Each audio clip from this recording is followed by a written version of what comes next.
Hello friends, welcome back to another mini blog. আজকে আমরা চারজনে হঠাৎ ঠিক করে চলে এসেছি ভূতনাথ মন্দিরে।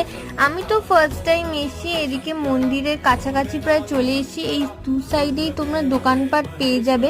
প্রথমে আমরা গঙ্গায় ভালো করে মুখ হাত পা ধুয়ে নিয়ে এখানে শ্রাবণ মাস তো পড়েই যাচ্ছে, এবার মন্দিরে প্রচন্ড ভিড় হবে। আর আমরা ঠিক আগের দিন রাত্রির বেলায় গেছিলাম, ভাবলাম অনেক দিনের ইচ্ছে ছিল এখন বাবার দর্শনটা করেই আসি। এদিকে এক এক করে আমরা বাচ্চা মেটার্সটাকে তিলক পরে নিয়েছি। আর তোমাদের সাথে আলাপ করাইনি, প্রথমে যাকে দেখলে সেটা হচ্ছে সুভাষিস দাদা, এটা হচ্ছে জয়িতি। আমাদের দুজনের ব্যাপারে কিছু বললাম না, তোমরা সবাই আমাদের চেনো।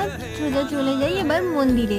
মন্দিরের ভেতর খুব ভালোভাবে দর্শন করেছি, পুজো দিয়েছি বাবার কাছে। এরপর চলে গেছিলাম আর একটা মন্দিরে, কিন্তু হ্যাঁ, এর গল্পটা শুনতে হলে তোমাদের পরের পার্টটার জন্য ওয়েট করতে হবে। যাই হোক, ভিডিওটা কেমন লাগলো অবশ্যই কমেন্ট করে জানাও। Like share subscribe to my channel. By.